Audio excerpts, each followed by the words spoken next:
Welcome back to Buckets WNBA edition. I am your host, Jim Turvey. We are here on another Family Friday, so I've got another guest, a new person to the WNBA Buckets family. We got Trysta Krick. Trysta Krick doing everything out here.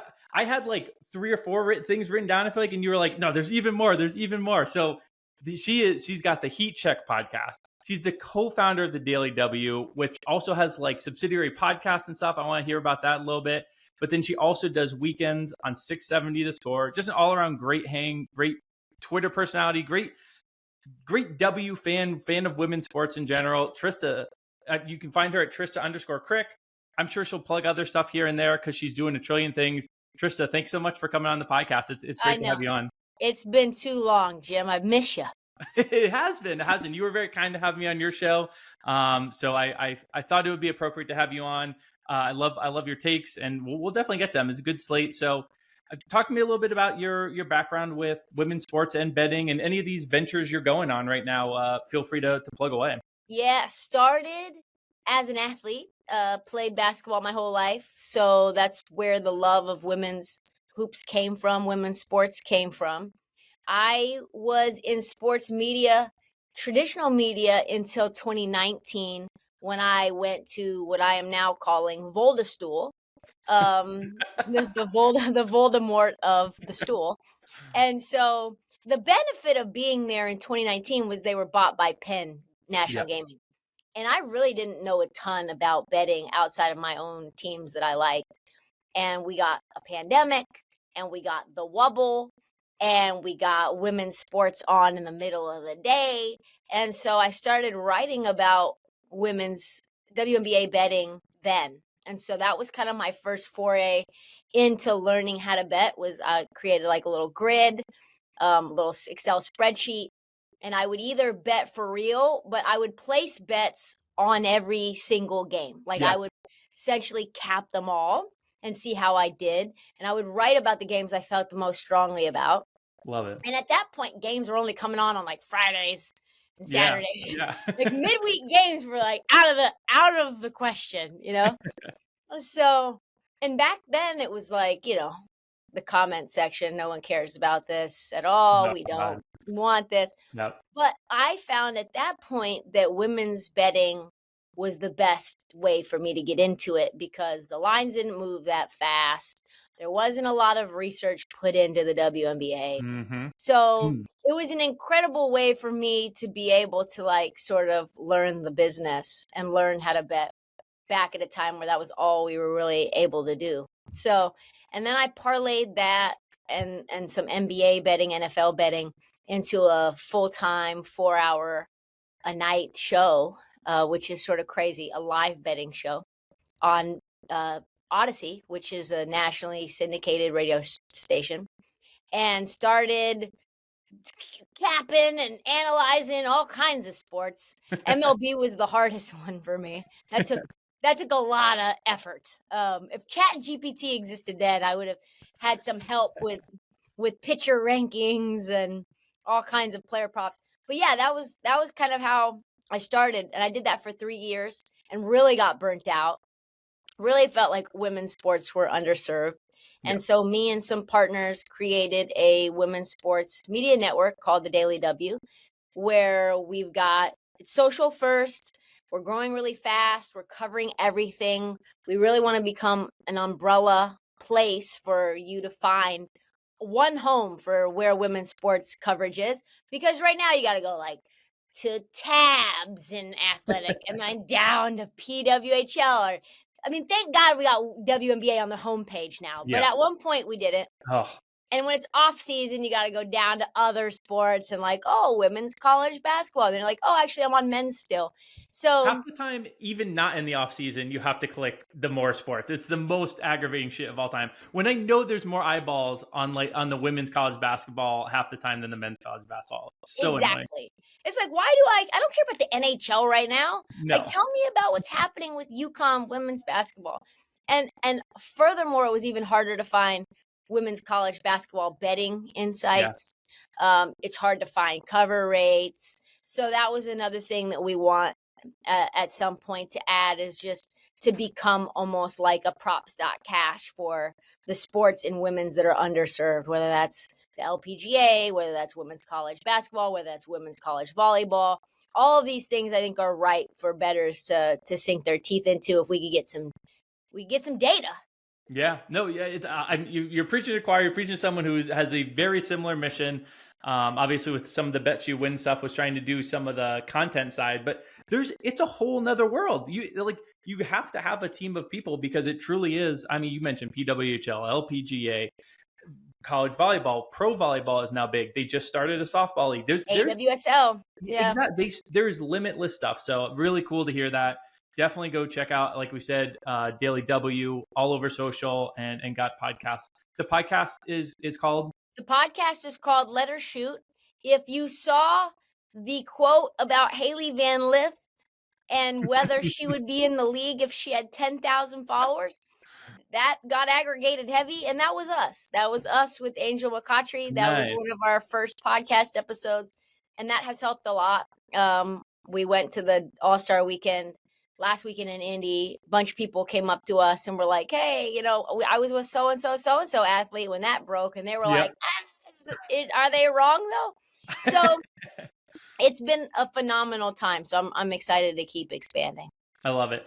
All right, let's shift focus a tiny bit. We'll still talk W. How has the WNBA season been treating you, either like fandom wise, betting wise? I think it's been a fun season. But you and I were talking about before, it's definitely been a trickier season to bet. What have kind of been your takeaways on the season so far? Yeah, I think there's been a lot of volatility.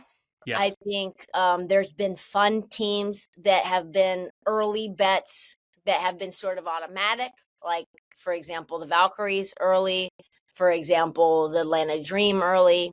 And really, we'll talk about this later, but just not even early, not even middle, not even late, but like the Lynx just continue to cash. So that's been fun. Seeing Nafisa Collier get her shine has been really great. I mean, she went from plus 300 to minus 300 in, the time from preseason till now. I think she was big minus money even a month ago. So like Nafisa sort of locked that up. And I felt like even during the finals last year, to me, seeing the writing on the wall with how bad the Aces have been and knowing sort of a new coach and a new system for the Fever, I just couldn't see Caitlin winning it in her second year. It felt like that was a lot of public gas on that fire, right? Oh, yeah. And so to me, watching Nafisa be very obviously the best player on the floor in the finals, it felt like, I think I got it at plus 250, and I was kind of like waiting, maybe hoping that Caitlin would have a huge game and then get me better odds, and then it just kept shrinking. So that's been awesome. I took Kiki Iriafin Rookie of the Year when Paige had a concussion, which I thought was like sort of a sharp bet. Not a bad bet. I mean, she's an all-star. She's an all-star, and I guess she was cannibalized with Sonia Citron. Yeah. And I think the Rookie of the Year betting has been tough. I haven't bet on anybody else, and we'll talk about this later, but the award market has been very tricky in general to sort of figure out. And yeah, I think we're getting a lot of fun teams like Seattle, like Phoenix, with a lot of veterans and some off-season moves turn into not tier one, but at least pesky contenders. Yeah, absolutely. Yeah, there's a lot to say for having the depth that they have right now with still having two teams as good as the Lynx and Liberty, and honestly the Mercury right behind them. It really is. I think the league's in a great spot. So let's use that to transition into Friday's slate. We've got a 3-game slate again. We had a couple quieter slates. 3 games is nice. It allows you to dig in a little bit, but it's not super overwhelming. Definitely. We got a couple of really good games. We've got Phoenix at the Liberty. Liberty are laying 6.5. Total there is 169.5. That's this is gonna be the first game that Phoenix has like a fully clean bill of health. They got Monique Mokoakani was out last game. She's now back. I thought Satu was out. Oh, Satu out. See, this injury stuff is going too quick. Do you mind double checking that while I? I saw it on your rundown here, where it says other Sabali out. That is super confusing. That's super funny. Oh, well, okay, then that part of the cap sort of changes everything. The Sabali. Don't care about the other Sabali. Niara is out for New York. Not nearly as big a deal. Okay. Phoenix fully healthy, which is interesting, but Satu is on a minutes limit. We can talk through that in a little bit because I've got some bets there related to that. But Kalia Copper and Satu Sabali are on minutes limits that last time. Liberty are almost healthy, but like we said, Niara Sabali is out. Emma Meeson probably not going to debut. I would be surprised if she debuted on Friday. And then Jonquil Jones is back, but she's on a minutes limit. We saw, I believe, like 21 minutes from her first game back. Second game of the night, we got the Aces at the Lynx. Lynx are laying 6.5. Totals 162.5. It's a back-to-back for the Aces. Jewel Lloyd did leave. I've got the game on over here. They're down 7 right now. Jewel Lloyd left in the first half, but she came back. I believe she's playing. Minnesota, fully healthy. Natisha Heidemann had the same thing where she left during last game, but she's back. So that should be a really good game with the Lynx favored by 6.5 there. And then the final game of the night, we were laughing about this because we both have bets for this. This changed about an hour, maybe even less before the pod. It's now Dallas at Golden State -3.5 with a total of 159.5. That total moved towards Dallas, or that side moved towards Dallas. That total dropped a lot because Kayla Thornton is missing her first game of the season. The Valkyries also haven't played in 8 days, which have a long layoff. I'll talk through that later. And then on the Dallas side, you got Maisha Hines-Allen, who is going to play. She missed last game. Maddie Seagrass, I would guess, is going to be out. We haven't heard any news about her, but she's missed about the last 13 games or so. So all that being said, Trysta, let me get to your best bets. I'm going to do one quick ad read, and then we'll get to you, though. But as a reminder, WNBA projections are available in the Action Network app. So whether you're looking for an edge betting WNBA sides, totals, or player props, Action Pro projections are the perfect tool for your toolbox this season. If you aren't an Action Pro subscriber yet, you can get $20 off an annual subscription right now. Just visit actionnetwork.com/pro to sign up. That's $20 off the annual subscription price at actionnetwork.com/pro. So, Trysta, your Friday best bets. I know that the sands were shifting as we did this. So, what are your best bets for Friday? Yeah, the sands were shifting. I think first and foremost, let's talk through this Golden State Valkyrie under. Yeah. First and foremost, you have to kind of look at what this team is, right? And the Valkyries are just a team that want to grind you down. They want to make you play slow. They're going to defend hard. They're the second best defense in the league. And that's why they're 8-14 to the under. They're a top 5 rebounding team. So even when you try, like Dallas does, and they're an awesome rebounding team too, they're going to make it tough for you on the boards and make it tough for you to get second chance points, which Dallas is number 1 in the league at. So I think it's just going to, even if Dallas does get second chance points, I think it's just going to take a ton of time off the clock. And regardless of whether Kayla Thornton plays or not, I still think with those 4 points off, I'm still pretty comfortable with that. Dallas doesn't really have a potent offense enough for me to worry about that bucking the trend. And then you talk about the rookies, right? You got 3 rookies that are offensively the engine of this team with JJ, Isaiah, and Paige. And then obviously you got Arike in there, somewhat not there. Can't really rely on that offense from a day-to-day basis. So when you have rookies that are in charge of leading the offense, and then you've got a defense full of older players, international players, sixth men off the bench who know how to be gritty and know how to do all the little things, I think that puts a lot of pressure on young players to try and put up buckets. So I really like the under 159. I'm fine with that. Valhalla is also a real thing. I know that maybe the layoff hurts them, but I think there's going to be a lot of energy in that building. They're 3-7 to the under at the crib. I like that. I also like Paige Becker's under 5.5 assists. That hasn't hit in 4 games. And on top of that, when you take into account pretty much the entire analysis, which I don't think there's going to be a lot of buckets scored in general, if they do get those second chance points, I think they'll be off of putbacks and not off of easy jumpers. I really like this one too. I was eyeing this as well. And this one is one where, this moved 4 points in part because of, people liking the under, but also in part because of Kayla Thornton. I was looking at her on-off stuff. So not only does the offense for the Valkyries drop pretty notably when she is off the court, the defense actually gets a little better. And I don't think that's against Kayla Thornton. I think that's because the bench players, I mean, you mentioned it with the Valkyries, it really is like an energy and effort, and like it's really impressive. So I think, if they get a little bit more of that defense off the bench, I really like this under here as well. I also like the Dallas side. This is one of my best bets is Dallas. It was plus 5.5, but now it's plus 3.5. I think that the moving 2 points for Kayla Thornton is totally fine. I was eyeing this in general based on recent play for both. So since June 16th, the Wings started off the season really, really terrible. Ever since then, they're 6-6 with about an even net rating, minus 0.8. That's not terrible. The Valks do have a pretty good net rating over that same stretch. They have the third best net rating since June 16th, which is kind of insane to think about. But they have been on this big road stand that has taken a little bit out of them. They've only got one win here. They've only got 2 home games sprinkled into what is about a 12-game road stretch. So they aren't even next to each other. So it's almost like, it's those fake home games where you're on the road and home, and you like haven't get to sleep in your own bed. Now I will say, that hasn't been the case here because they have actually not played in 8 days. So they have been home. They have rested. But to kind of go against what I was just saying about not being settled, teams in the WNBA, I had our friend Andrew O'Connor Watts look this up. He's a whiz in the Action Bet Labs.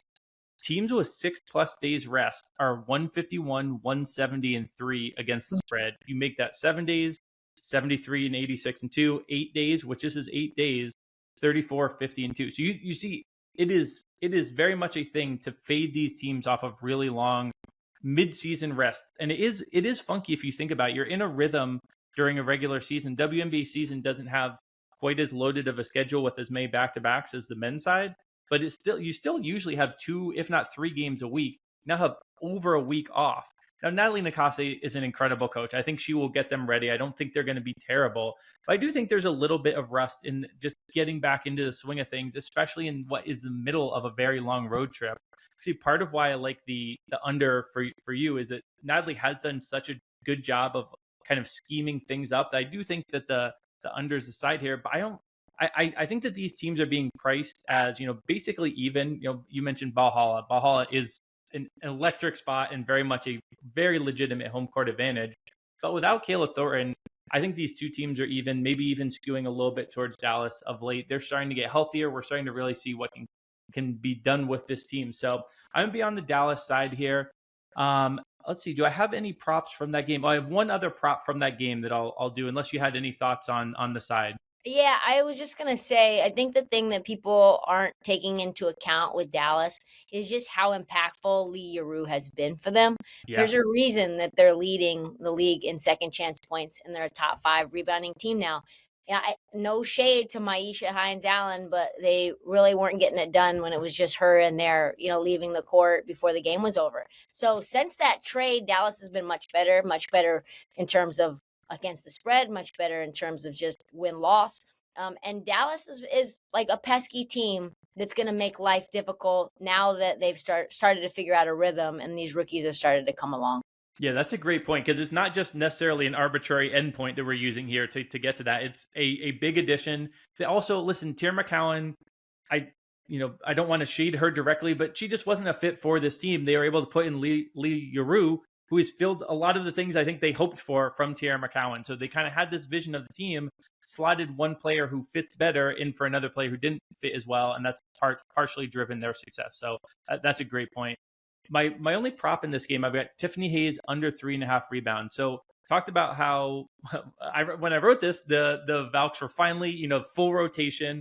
Now they are going to be without Kayla Thornton, so it does make a couple more minutes available here or there. But I still think this is an under I like here, under 3.5 rebounds. I was looking at Valkyries unders in general. They're a team that, because they have such good depth, their minutes seem to fluctuate a lot, like game to game. Tip Hayes is often, you'll see 33 one game and then 20 the next. And so trying to catch these zags. Now it's a little tricky against the Dallas team who doesn't, do a whole lot of stuff well defensively. But again, this is a better team over the last month. And it's a team that doesn't, you mentioned it several times, they're the best rebounding team in the league. So if Tiffany Hayes, in general, this is kind of a strange line. I mean, she's only cleared this once in her last 7 games. She kind of started the season rebounding. I was looking into that, trying to see if this was part of Nakase's plan to kind of get the offense started with a guard getting the rebound. I didn't see much there. And what do you know? Her rebounds came back to earth. Now, I'm going to have to see where this lands after Kayla Thornton, because there is some stuff here. Like maybe it will go up like a half. We might be able to get like plus money on this 3.5. So definitely keep an eye on it. I'll post it in the app. But this is a look for me trying to use this Valkyries, kind of chaotic lineup and chaotic minutes against the books instead of, getting torched by on the other side. So any final thoughts on this game? Yeah, I Before we move to certainly the other? wouldn't ever take, outside of maybe Kayla Thornton, many overs for the Golden State Valkyries. It's just tough to predict what Natalie is going to do. It really is. And because we can't bet in the W yet, unfortunately, like the 8th player, there's no like upside to betting, someone who's a lesser known player who's going to pop because we aren't getting those props yet. Hopefully we get them soon. But unfortunately we don't have that yet. So let's go along to, you have a bet on the Lynx and Aces game. Why don't we talk through that game? Because I actually don't have anything there, but I like the side you're on here. Yeah, I think the thing that has been very consistent is Minnesota against the spread. They're not just a great team. They're not just the best team in basketball. They're an elite cover team as well. Yeah. They're 15-8 against the spread. That's the best in the WNBA. And they're even covering huge numbers, which I think there's nothing that really scares me away from betting the Lynx. Even when Nafisa Collier was hurt with a back injury where I thought maybe there was an opening for someone else to win MVP, they still continue to win games and they still continue to cover. Their sweet spots, like where they're the most profitable, are against super inconsistent teams at home, aka ding, ding, the ding. Las Vegas Aces.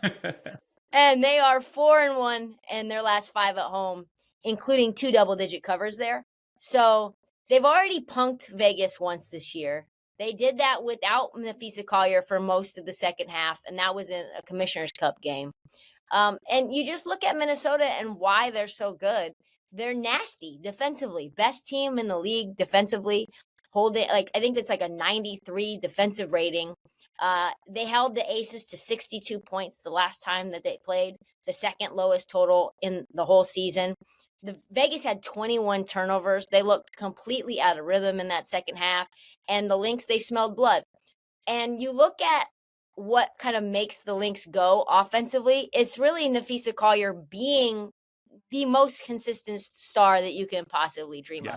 You talk about a nice prop to add as an anchor to a parlay, Nafisa Collier is like number 1 with the bullet there. Yeah. And the team as a whole, not nearly as much top heavy as I think people want to make them out to be. You've got McBuckets there, and she's really good. Courtney Williams looks very good coming off of Unrivaled. I think a lot of people who watched her in the finals knew that she was somewhat out of shape, and her scoring fluctuated based on just how tired she seemed. Yeah. Her and Tisha Heidemann, the more they stream, the more they seem to score, the stud buds. So I really like this team as a whole. Courtney Williams in the last game that they played dropped 18 in the fourth quarter alone. You had a bench chip in, Diamond Miller, T. Heidemann, Alana Smith. And so to me, I think the 6.5, the only thing that scares me is that the line is 6.5, Jim. Yeah. Like really, I'm like, well, what am I missing? I smell a rat. Yeah. Yeah. And like, so you're kind of like, is it just me? But on the other end, you look at Vegas and how dominant they've been for so many years. I think that there's casuals in the chat betting these lines down. Yeah. And so to me, the Lynx are an automatic cover just off of percentages alone, but I also like the matchup. Yeah, you talked me in this. I'm definitely joining you on this. And part of it is, I mean, you're going to talk about this later a little bit. We're seeing it right now. I mean, I guess they could do a late cover here, but they're down 5 to the Fever. Looks like they won't cover again. That'll push them on the flip side of the Lynx. They're going to be 5-19 against, or 5-19, 9-15. Not quite that bad, but still one of the worst teams in the league, ATS. And like you said, I do think there's this lingering trust in the Aces to turn it around. It's kind of like at this point you're telling on yourself, like if you could have turned it around, you would have. This Aces team just isn't as good this year.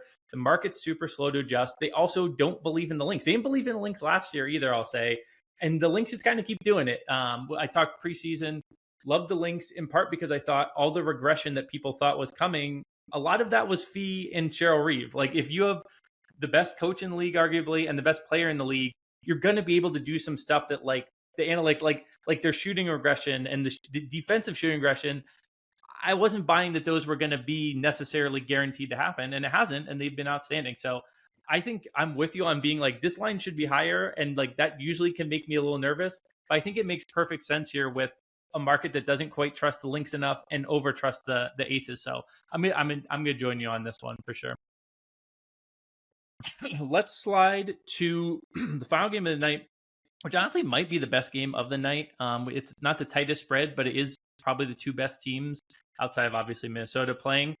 We've got the Mercury and the Liberty. This is kind of a weird game because we've got players coming back, we've got minutes limits, we've got players out, we've got a thousand moving pieces. So I don't think you have any bets on this. So I'm gonna rattle off my bets. I do have some, but I'm skewing into the weirdness of kind of minutes limits and stuff like that. I've got a bunch of unders. So I've got Kalia Copper and Satu Sabali under on their PRAs. I've got Brianna Stewart under 6.5 rebounds. So I'll start the cap for Ka and Sab is pretty straightforward. They were on minutes limits last game. Tibbetts said that they're going to stay on minutes limits because they have a really tough schedule coming up. Phoenix in general has had a couple of stretches with a lot of games in a short number of days. I don't know how they got kind of screwed over on this. It's the second time this has happened this season. Satu Sabali kind of called it out at the beginning of the season. So I think very much they are alert of that. They're aware of that. This is a team that hasn't been healthy all season. I think they are going to prioritize getting to the postseason healthy, even if it means being a 4 or 5 seed. I don't think they mind dropping a few games here and there. On the other side of it with Stewie, I'm looking at her under rebounds, and this is a relatively straightforward cap as well. Jonquel Jones came back last game. This has been very much like when Jonquel plays, play Stewie's under on rebounds. When Jonquel's out, play the overs on her rebounds. Last game, Jonquel was back even in a minutes limit. Stewie was down to 4 rebounds. This Phoenix team actually does give up some rebounds, but I think with Jonquel likely to play even more minutes or around the same spot, I like the under, getting plus money on that as well for Brianna Stewart. So I know you don't have any bets on that game, but do you have any thoughts on the game in general? Yeah, this is such a tough line. I was sort of trying to decide whether I wanted to bet it, and both teams have factors that are offsetting and make me uncomfortable. Yeah. And that's why, as a whole, it was a stay away for me, and I can just kind of run through those.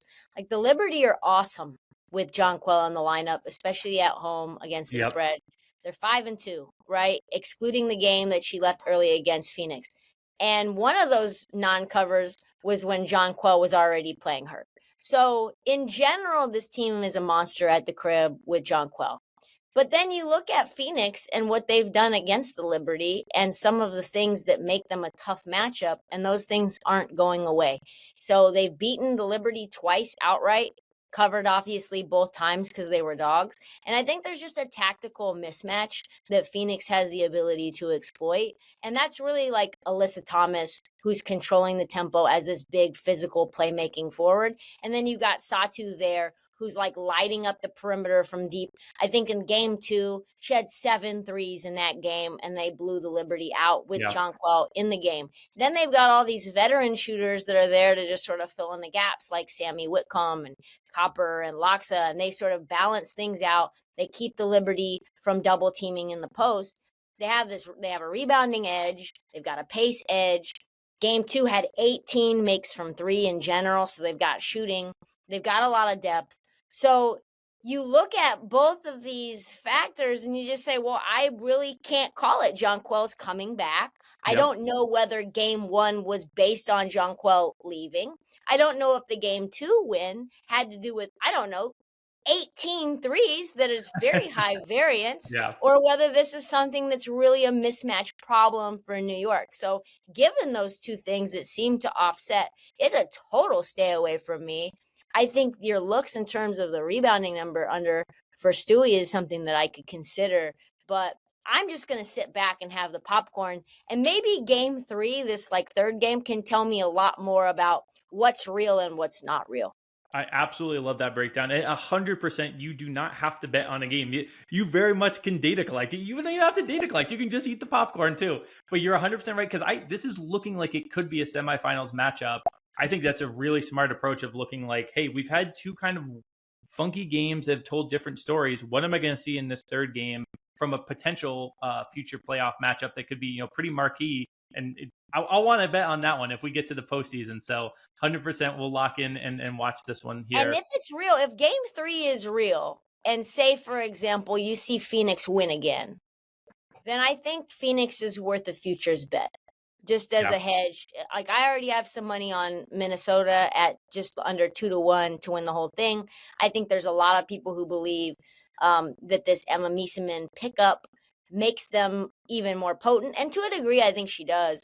But we saw what the Minnesota Lynx did to the ball handlers for the Liberty. And you then take into account how good the Lynx are at home and that they're going to be a 1 seed.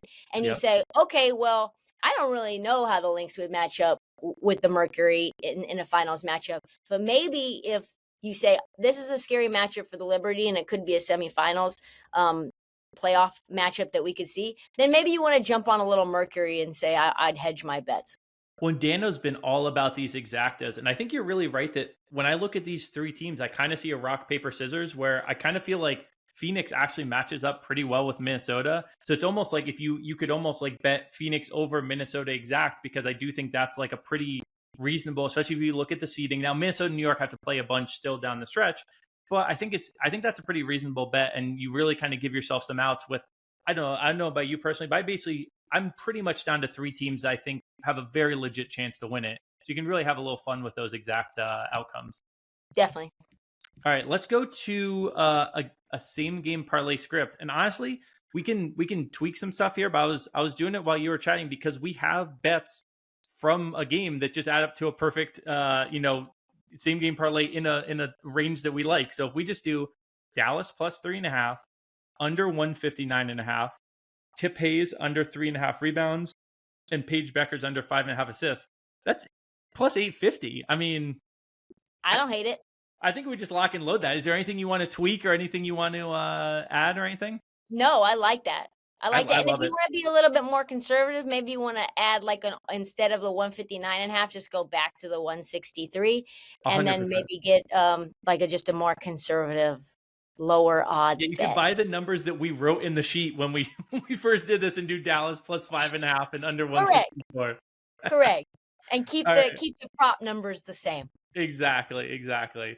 All right, let's go along. So that was great breakdown of the Friday slate, and now I always love to do a little second half thing here. And so ask Trysta for the top betting storylines this season. So we each have three here. Just like kind of zoomed out, like what has been the story of the season. Now we've touched on some of these as we've talked through the Friday slate because some of these teams are playing, some of these trends are continuing. But I'll let you go first. So we'll kind of just go back and forth with a few of the top betting storylines of the season. What was your top betting storyline of the season so far? Yeah, I think number one, and I kind of put these down in no order at all, just in terms of how they came to me, is just like, I think you kind of have to, based on the percentages of against the spread numbers, you just have to bet the Lynx every time. Yeah. Because it's not like the fever early on or the dream early on or even Golden State right now where it's like, okay, well, they're a top 5 or at that point the fever were this is a good covering team, but I actually don't know if they're a good team. Yeah. Right? Like I don't really know what they are. I don't Yeah. know. They're not that consistent. They're just getting big numbers and the market doesn't believe in them.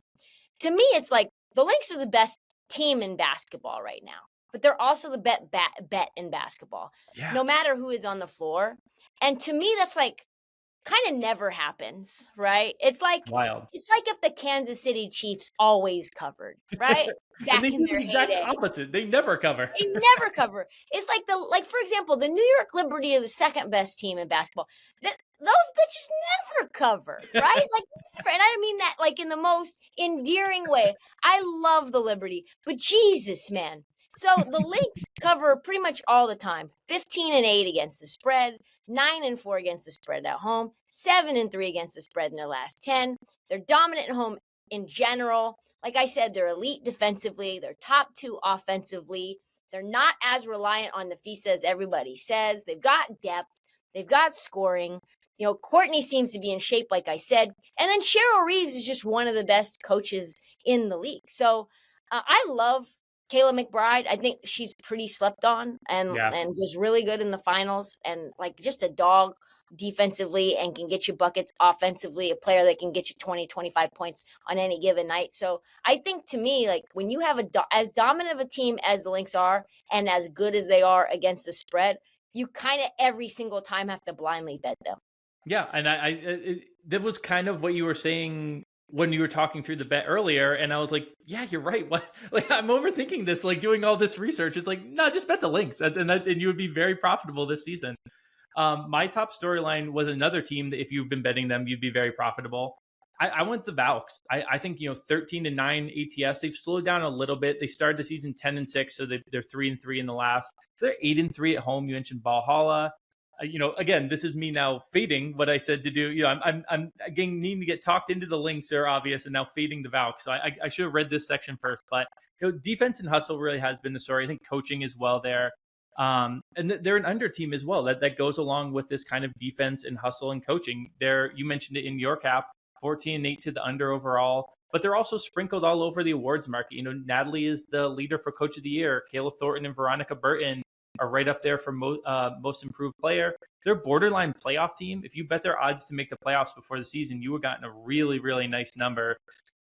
They've cleared what their final win total was, which we slammed it when it was at 15.5 on the under. Couldn't have been more wrong. It came down a lot. Already has cleared the final one, and honestly probably will almost certainly clear that 15.5. So that is one, maybe that's part of my bias here, is I was skeptical of them before the season. But man, have I been impressed, and I've been enjoying the ride. I bought out a couple weeks ago, bet the over, and I've just been enjoying Valkyrie stuff since then. So any thoughts on the Valks, or do you want to do your second storyline here? Yeah, I want to say 3 videos about the Valkyries, slamming them, like put your V's up, like why are the players that you're drafting not ending up on your team? Where is Justa Uchida? Why is she still in Lithuania? Why is our girl from Maryland, who Cheyenne Sellers, why didn't she make the team? Like what's going on with Caitlin Chen? Why is she gone? Why is she now back? And so, to me, I kind of had no faith in any expansion team, and they've sort of changed everything in terms of my perspective of what they are and like how you build an expansion team. They're almost like Golden Knights-esque, not quite 100%. as good, but wow, to just come in and sell so many tickets, put on so much of a show, but also be a covering machine, which as bettors we love, and a very fun team. They're not a slog to watch, So, and Caitlin Chen's been a great story. So yeah, I also have had to eat my words, and many people are in my comments saying apologize to the Valkyries. And honestly, part of me wonders if what we're seeing regress from the Las Vegas Aces is due to Natalie Nakasi leaving and Becky Hammond relying on a lot of assistants that are no longer there. I think that's very, very possible.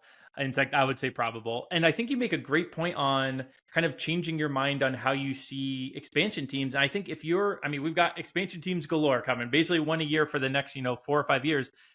If you look at this, you have to say, okay, this is how we do it. We make sure we get the coach right. We set the culture tone early.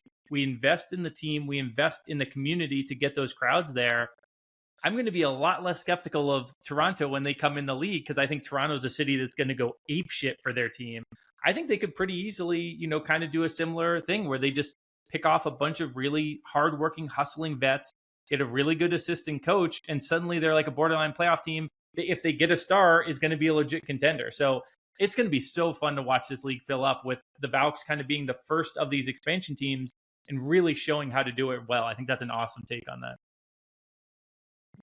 Let's go to your second overall takeaway from the season, betting overall so far. Yeah, I think another very easy one that has just been very clear as day has been the Jonquel effect, right? And the Liberty are pretty much unbettable without Jonquel.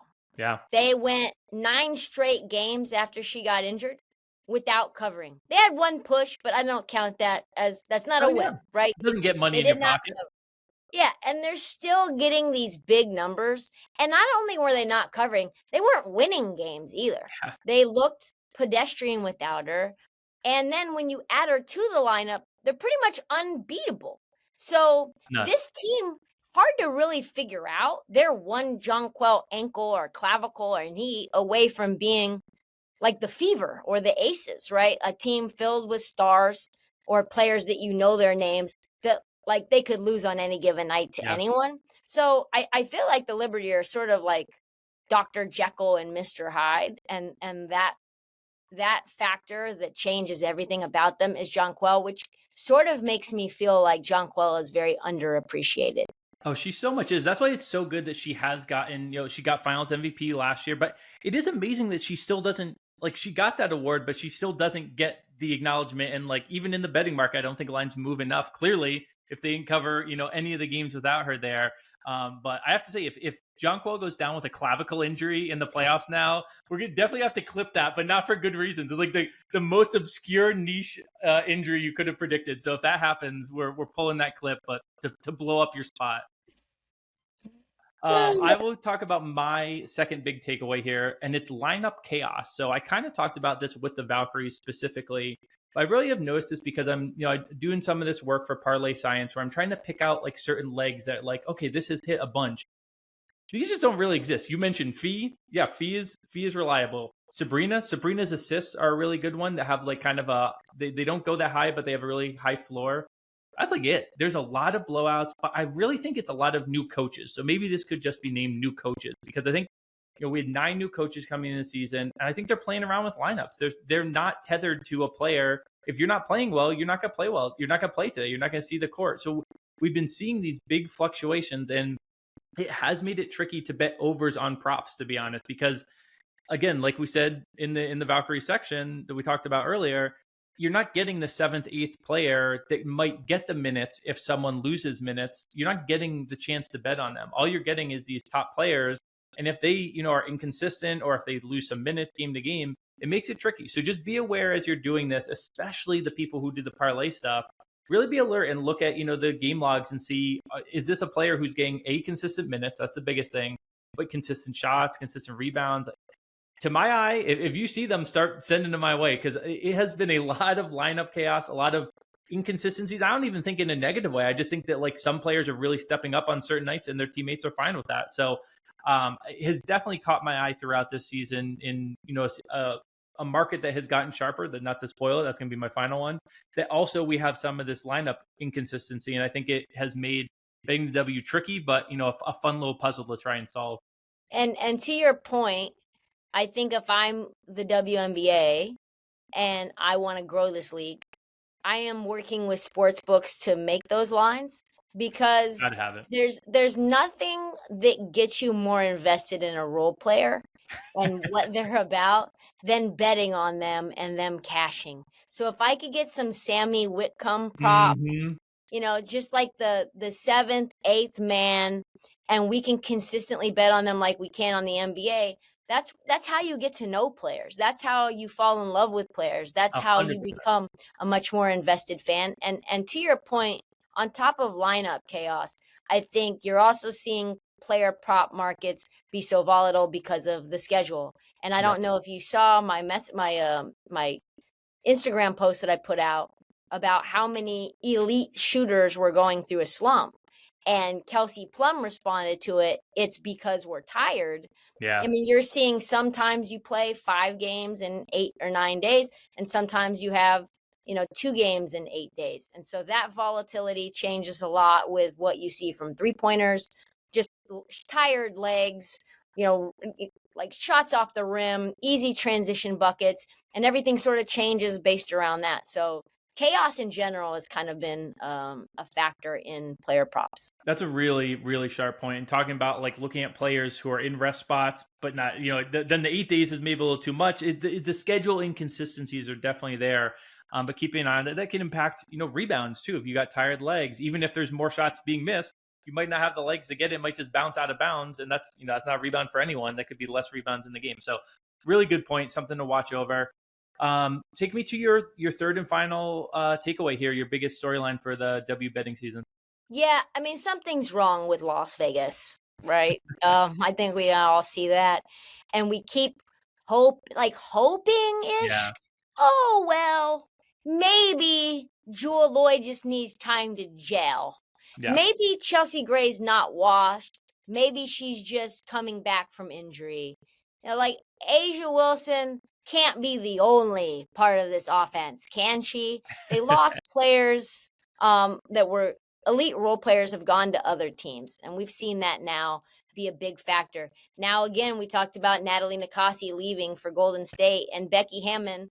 Becky Hammon looks completely exhausted, overwhelmed. She She does. looks like Steven Silas when he was coaching the Houston Rockets, just like kind of having her hands on her face and saying, what do you want me to do? I keep telling them to do their job, and they just keep not doing it. So I think we wondered whether the Las Vegas Aces would come around, because that's what we think that they should do.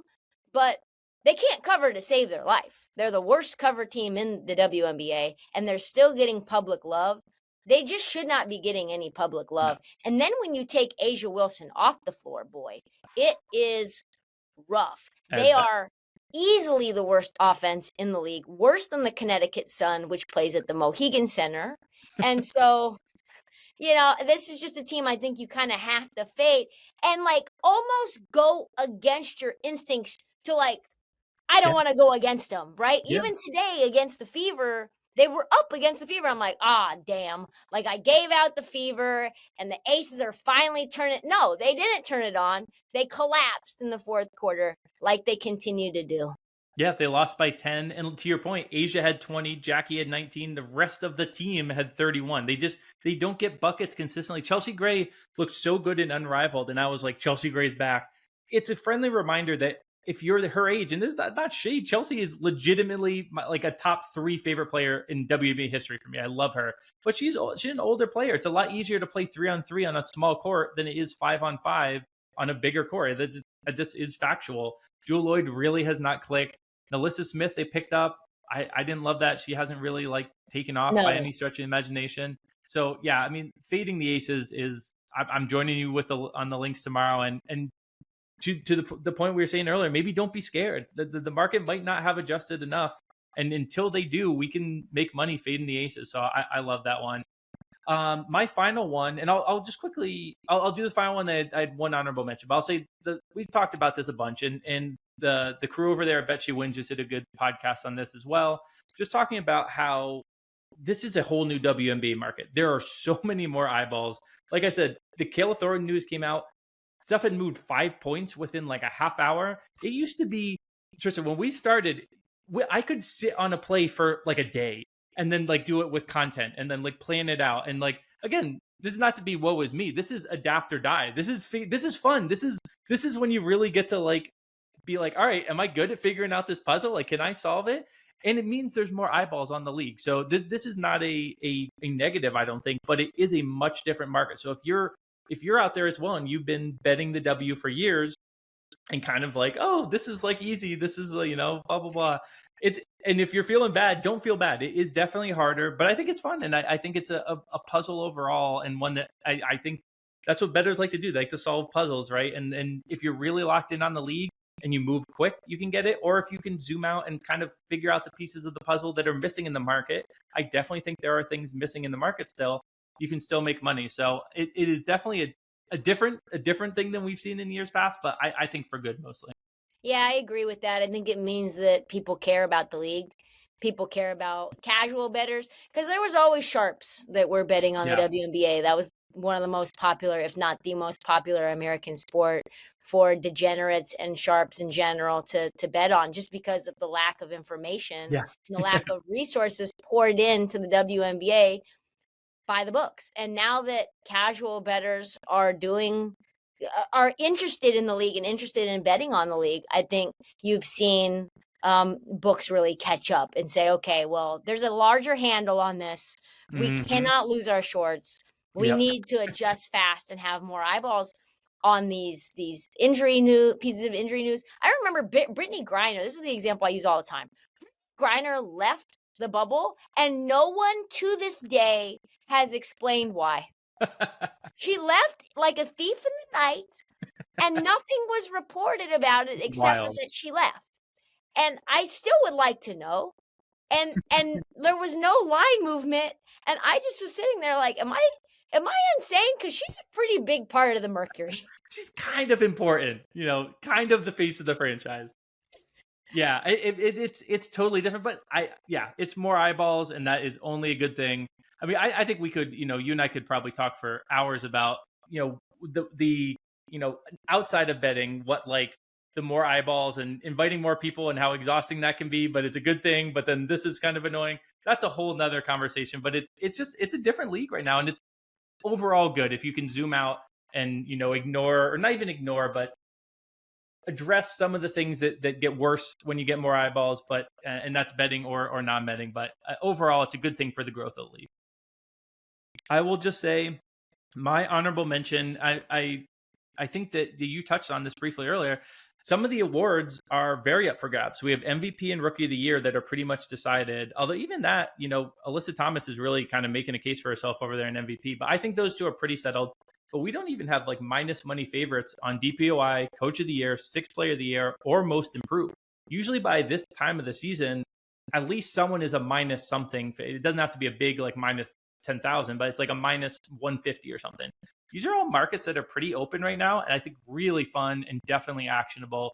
We'll touch base on those whenever we see reason to really jump on something here on buckets. But in general, I think that these markets are up for grabs, and pay attention night to night. Stuff changes fast. It could be like Sophie Cunningham has had a couple good games, and now she's like right in the middle of Sixth Player of the Year again. So these markets are always some of my favorite stuff to pay attention to, and this is a pretty good year for them overall. Do you have any final thoughts on that or betting in general before we close out here, Trysta? Yeah, I think in general, that's another good thing, and probably has to do with expansion, right? Yeah.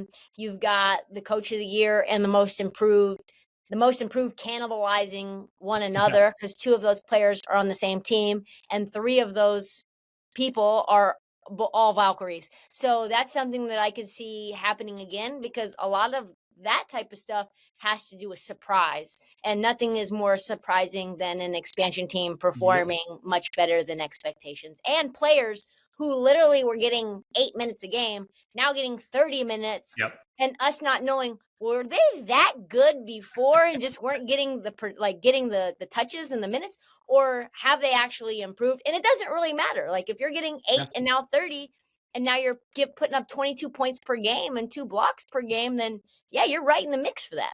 Yeah, 100%. 100%.